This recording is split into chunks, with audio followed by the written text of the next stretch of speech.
మీరు చాలా పెద్ద లీడర్, ఎప్పుడు బిజీగా ఉంటారు. మీరు ఫ్యామిలీకి ఎంత టైం ఇస్తారు? మీ మిస్సెస్ మీ మీద కంప్లైంట్ చేయరా? ఇది సీరియస్ క్వశ్చన్ అమ్మా. మా ఆవిడ వింటే మంచిగా అడిగావని నీకు నేను బాగా మెచ్చుకుంటుంది. నీ ఫోన్ తీసుకొని నీకు ఫోన్ చేస్తుంది. ఎందుకంటే రోజు కంప్లైంటే ఉంటుంది నాకు.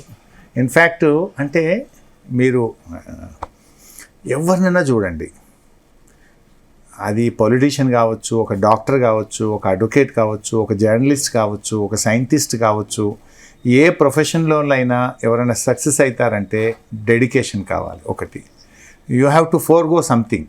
అవ్వ కావాలంటే దొరకవు.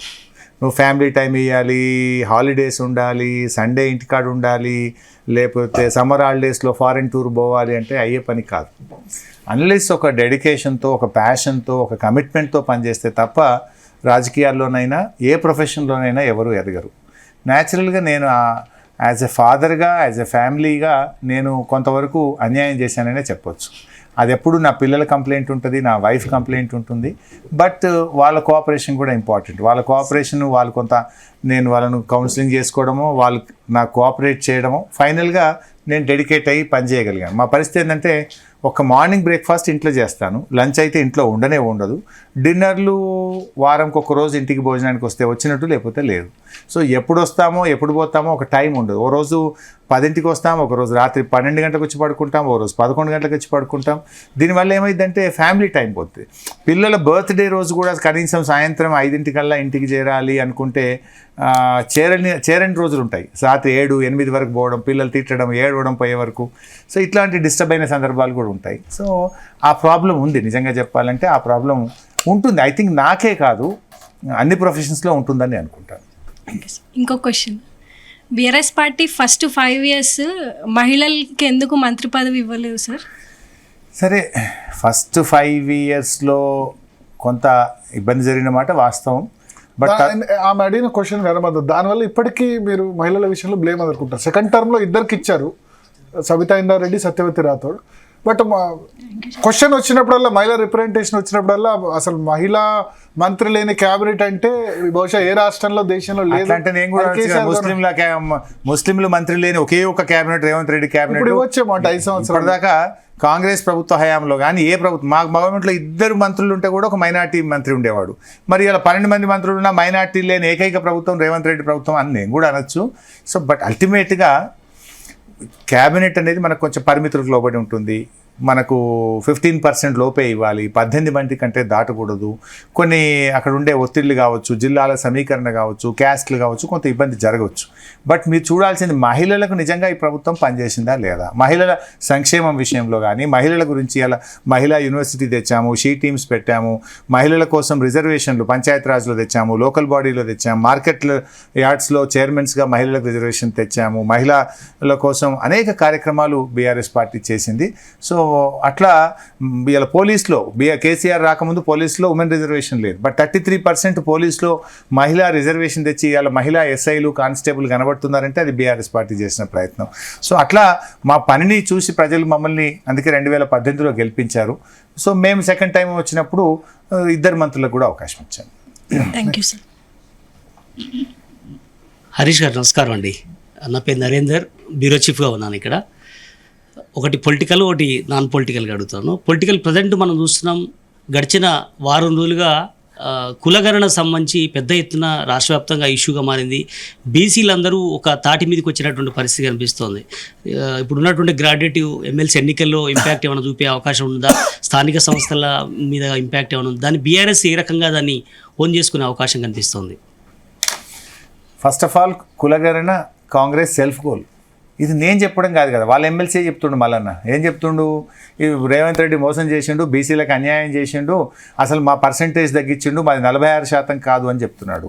ఇవాళ అసెంబ్లీలో మీరు చూసుంటారు, బీఆర్ఎస్ తప్పుపట్టింది, ప్రధాన ప్రతిపక్షంగా మేము, తర్వాత అక్బరుద్దీన్ ఓవైసీగా తప్పుపట్టినారు, బీజేపీ తప్పుపట్టింది, కాంగ్రెస్ పార్టీ తప్పుపట్టింది, బీసీ సంఘం నాయకుడిగా ఉన్నటువంటి ఆర్ కృష్ణయ్య గారు తప్పుపట్టినారు.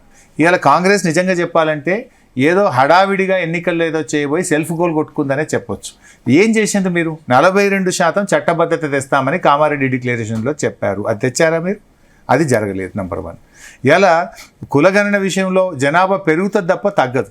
ఇవాళ చాలా స్పష్టంగా మేము ఏమడిగినాము, మీరు ఎస్కేఎస్ డేటా ప్రకారంగా కానీ లేదా ఓటర్ లిస్ట్ ప్రకారంగా కానీ ఆధార్ కార్డుల ప్రకారంగా చూసినప్పుడు ఆ మూడింటి కంటే కూడా మీరు చేసిన కులగణనలో బీసీల జనాభా తగ్గింది. ఇది ఎంతవరకు కరెక్ట్ అని మేము అడిగాం. దానికి సమాధానం ప్రభుత్వం దగ్గర లేదు. సర్వే రిపోర్ట్ అసెంబ్లీలో టేబుల్ చేయండి అంటే అదేం టేబుల్ చేయకుండా 2 పేజీలు మాత్రమే ఇచ్చి సమాచారాన్ని మొత్తం కూడా ఇలా పక్కకు పెట్టినటువంటి పరిస్థితి. ఇలా వివిధ కులాలు మనం వింటున్నాం.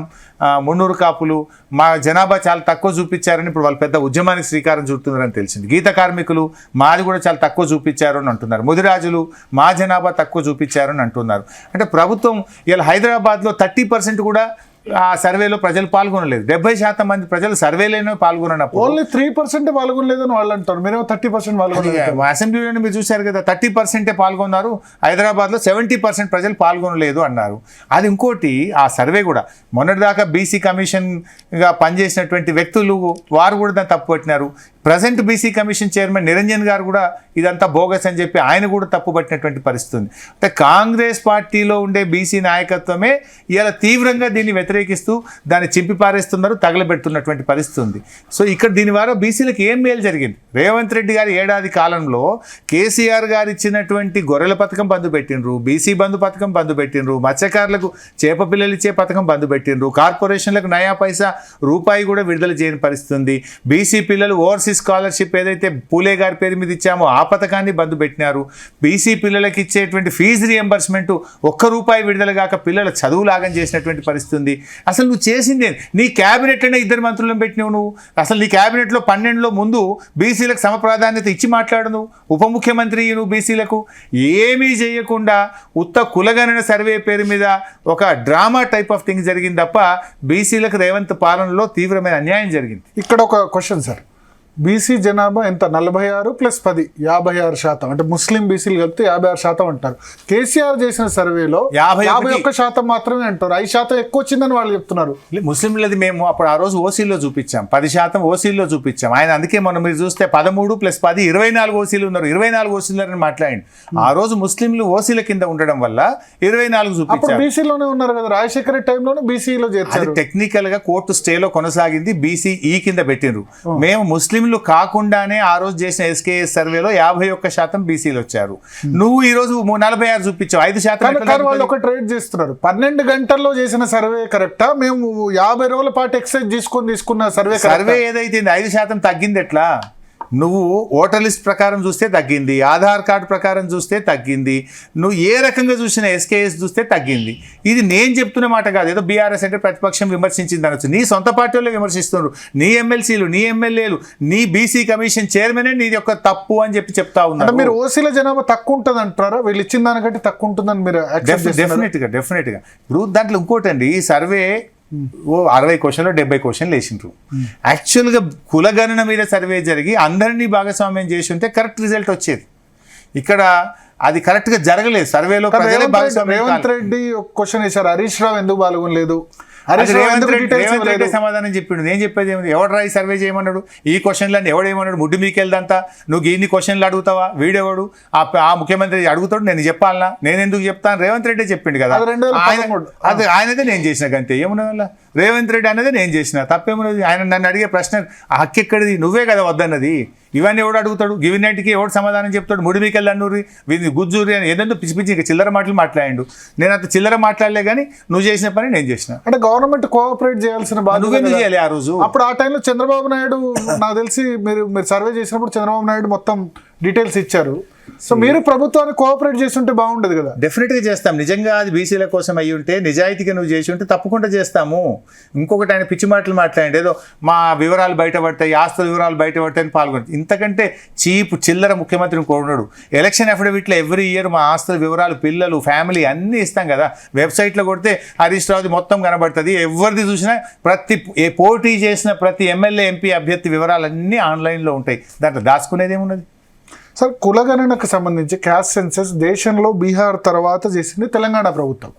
దాన్ని మీరు ఎందుకు అప్రిషియేట్ చేయట్లేదు? మీ గవర్నమెంట్ ఉండగా మీరు ఎందుకు చేయలేదు? Bhainsa there is a supreme court ruling. సుప్రీంకోర్టుకు మించిన కోర్టు ఈ దేశంలో లేదు. అది రేవంత్ రెడ్డి తెలియదా? ఇప్పుడు ఏం డ్రామా అయింది అసెంబ్లీలో? లేదు కదా, అంతా అట్లున్నది, కానీ మేము ఏదో పార్టీకి వెళ్ళి 42% ఇస్తాం, మీరు కూడా ఇయ్యండి అంటుండ్రు. నువ్వు చెప్పింది ఏంది? మేము 42% రిజర్వేషన్ తెచ్చి తీర్తామని కామారెడ్డి డిక్లరేషన్లో చెప్పినవు, ప్రజల్ని మోసగించినవు. నువ్వు కులగణన సర్వే చేయడంలో కూడా ఫెయిల్ అయిపోయినవు. బీసీల జనాభాను తక్కువ చేసి చూపించినవు. బీసీలకు కొనసాగుతున్న సంక్షేమ ఫలితాలను కూడా రాకుండా చేసినవు. నెట్ రిజల్ట్ ఏముంది? ఈ కులగణన తర్వాత కాగితం తప్ప నిజంగా బీసీలకు జరిగిన ప్రయోజనం ఏదైనా ఉంటే చెప్పండి. జరిగింది, నష్టం జరిగింది. ఏంటిది? జనాభా తగ్గించి చూపించినావు, సంక్షేమ పథకాలు బంద్ చేసినావు, ఫీజు రియంబర్స్మెంట్ బంద్ చేసినావు, ఓవర్సీస్ స్కాలర్షిప్లు బంద్ చేసినావు. నీ ఏడాది పాలనలో బీసీలకు అన్యాయమే జరిగింది